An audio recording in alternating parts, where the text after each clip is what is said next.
All right, here's my take on Wolfman's Brother by the band Phish.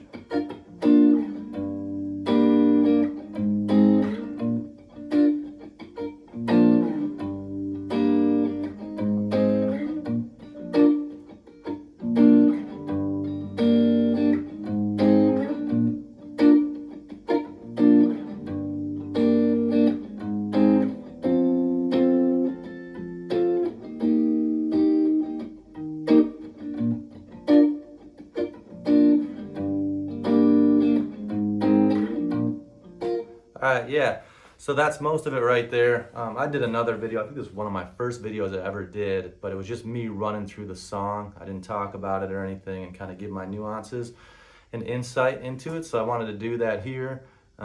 Beautiful chord progression right there, right? And like I always recommend sort of breaking this down into the chord numbering, so you know which number chords these are, and then kind of understand which key it's in. So you got this B flat, right? B flat major, to a G minor, to a flat major, right?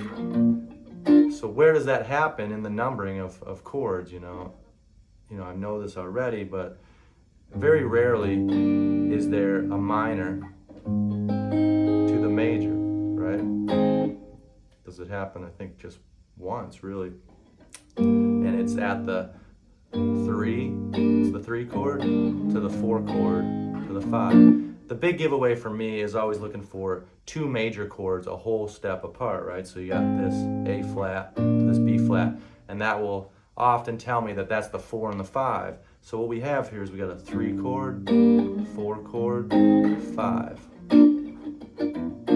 3, 4, 5, right? And so with that, you can figure out the key, the technical key, right? If this is the 5, this B flat here, where is the 1 in coordination with that? You can go up to it, you can go 6, 7,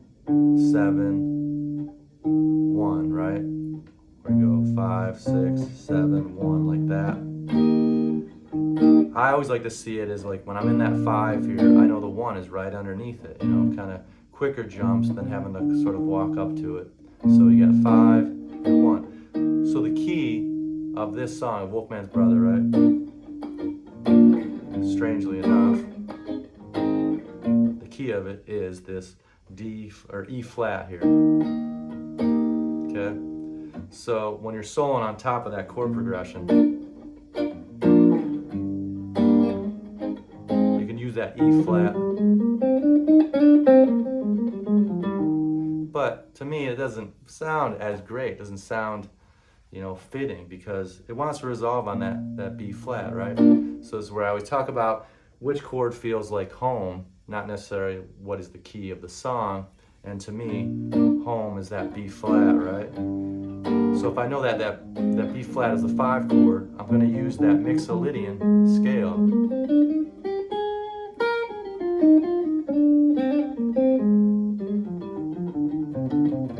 And with the Mixolydian scale, I know that it's got a flatted 7th, right? 1, 2, 3, 4, 5, 6, flatted 7th. The major scale would be right here. That's the flatted 7th to the 1, 2, 3, 4, 5, 6, flatted 7th to the 1. So as I'm jamming on top of this song, hit that flatted 7th. To really give it some of that flavor, because that's the note that stands out differently than the major scale. So that's just some quick theory on the main verse, right? Okay, then it goes to the chorus, jumps up here to an F, to an E flat. And Trey's playing it right there. Sometimes he just hits it once, he's got a sort of distortion on it, sort of some crunch on it, so it rings out. And then back to the verse.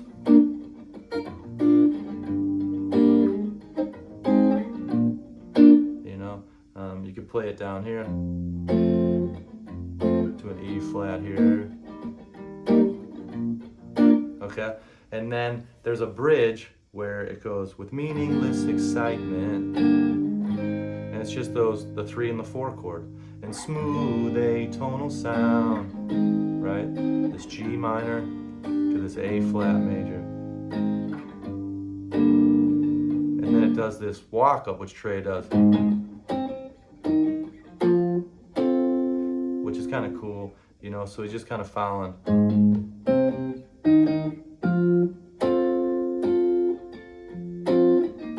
then it does this 3 times.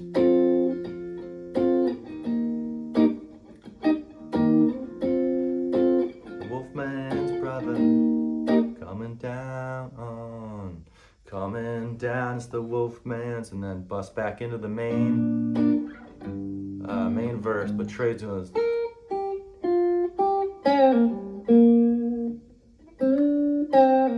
Wolfman, it's the Wolfman's brother,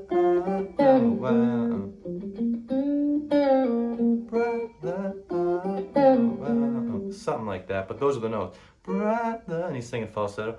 Brother, it's the Wolfman's brother.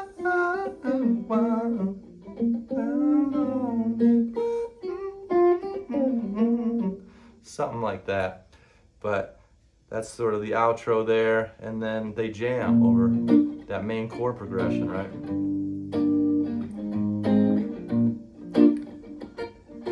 And what I'm thinking here all day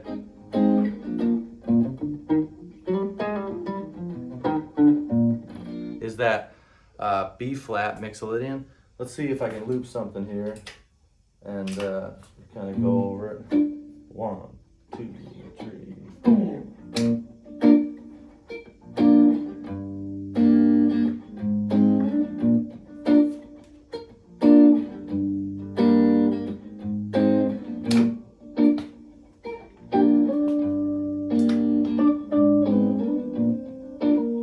I hit the snapshot button.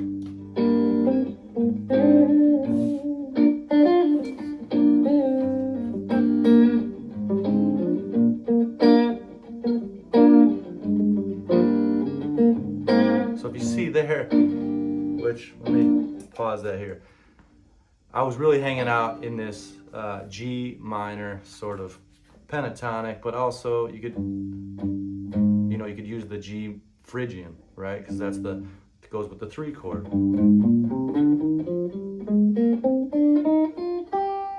Right? But use it in a way that you're not sort of stopping on that G, because that's going to give it sort of a major tone, and like it wants to resolve on that B flat, right? So, but I can hang out and resolve on that B flat, right? So I'll hang out in there a lot because it's got the,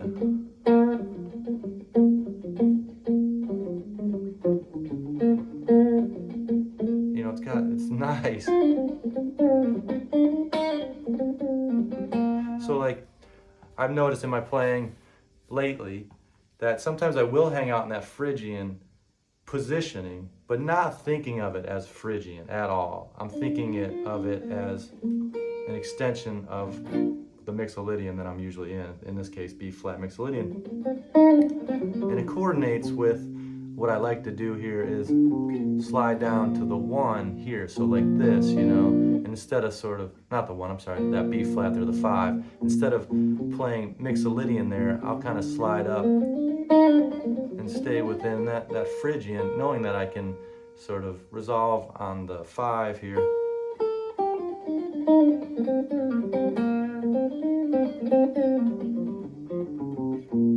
Right? So those 2 shapes I'll use a lot and sort of combine them.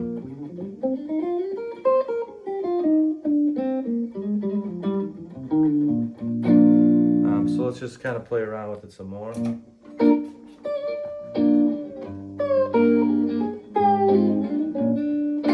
That's all Mixolydian. Right in that positioning.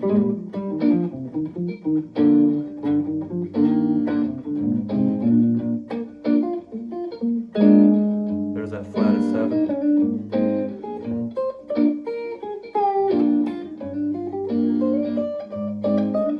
And then sometimes up to here. There's that flat at 7. talk about that there, right? So like this chord here, right? That's a B flat. I'll hang out there a lot. I'll kind of see things around there. I say this in a lot of my videos, but I like to see the chords and then sort of build, you know, the arpeggios and the scales around the chords. So here's your B flat, B flat, B flat. So up here, you know.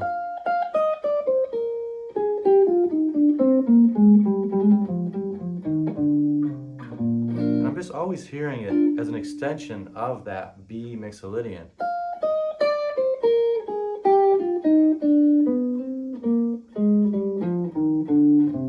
Sometimes I will hit, you know, a wrong note and it's just a half step off, and then that cues me to be like, okay, just move it, you know, the half step in the direction that I'm going for, and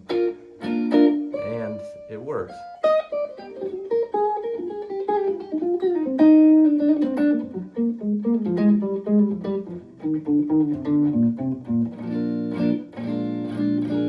There's those sevenths in there, flat at 7.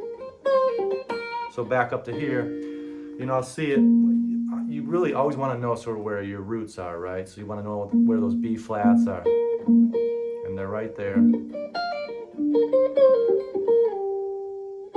And like if you follow sort of the chord structure, you can kind of, you know.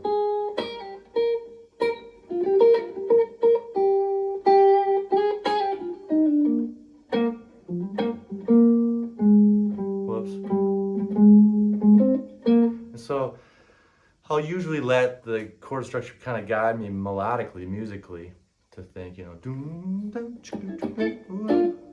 and then it's what a minor, major.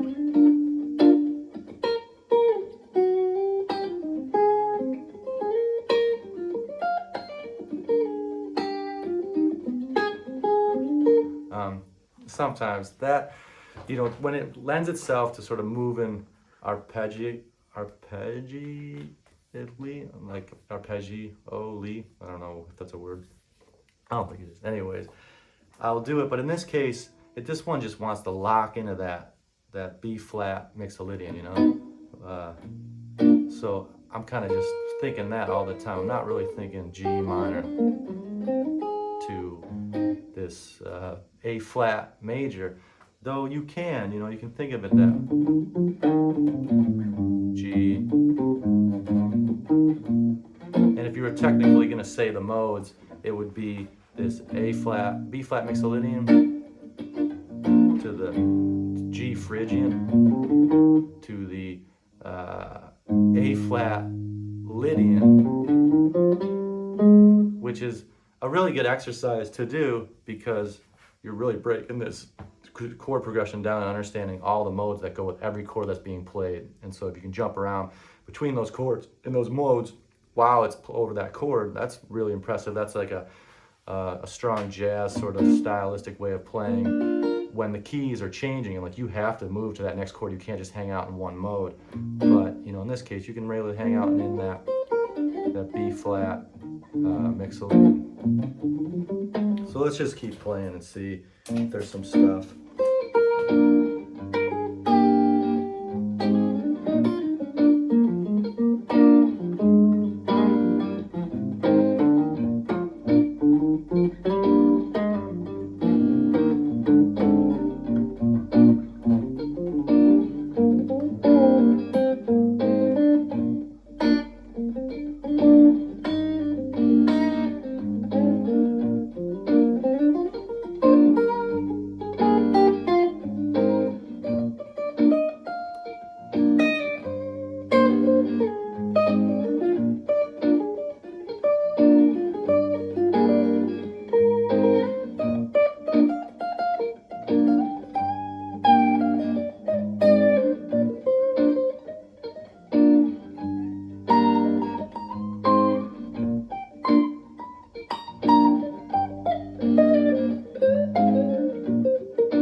Like if you look there, I'm back up, you know, at this sort of G minor pentatonic or G Phrygian.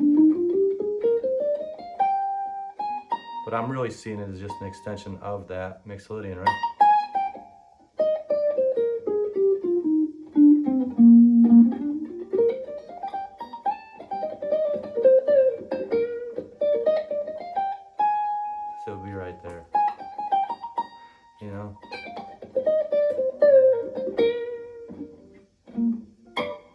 should probably play this.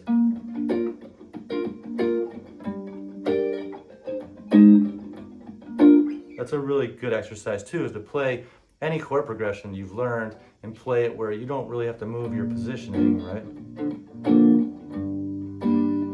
Kind of moves there, but barely. And then solo there.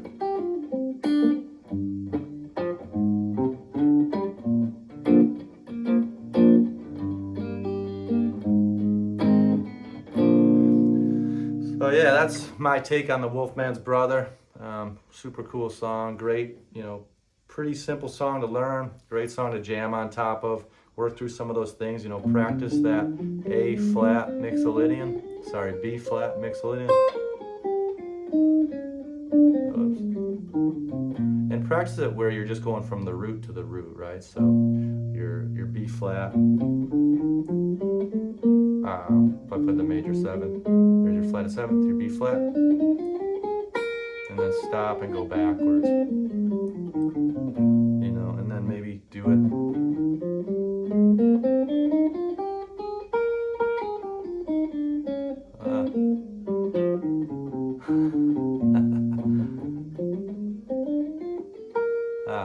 Would have been that one. So my rub is that if I start thinking about these things, I'll mess them up sometimes. It's just, I've got to hear it and feel it. But these are good exercises. And in the beginning, I think you really do have to think about them.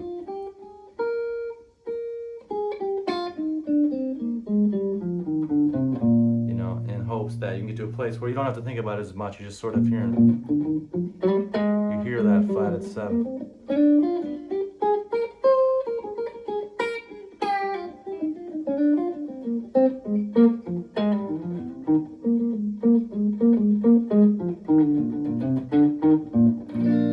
All right, thanks for watching these videos. Appreciate it, man. Thanks for checking out my presets, my Helix presets. I'm playing through the Helix right now. That's the Anastasio 24 from his last year's when he went to the 2 Mesa Boogies, and there's 2 presets that come with it. A clean, this one, and then a dirty, which I don't have access to right now, but it's a really nice preset. I've been playing with it live a lot on tour and stuff, and it sounds great. I love it. I'm so stoked with this Helix. What a really nice piece of equipment. All right, y'all, thanks for watching. Be well. See you soon.